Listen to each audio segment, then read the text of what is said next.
Why is that? There's a give to it. I don't know. Yeah, so it is. That's like that one of our bathrooms. I don't. Is it? Yeah. Well, you're little people, so probably nothing will happen. It's a bounce. Yeah, That's why I almost twisted my ankle in it because I'm like I'm not using that ever. Oh, that's weird.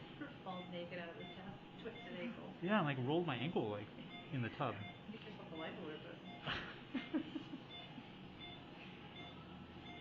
Why is it flex like that? I don't know.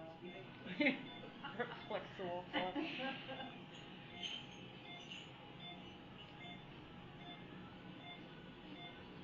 Okay, hun. It'll go away. Just a lot of pushing for a sec. Good dog.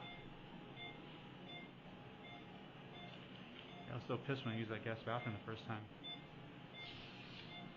It started coming off. Oh no. Because it got heated up. So I think they just did that for show. They probably didn't even use it. Sure, it was gonna be like a $2,000 TV to replace. Should be less than $1,000. It was only $700.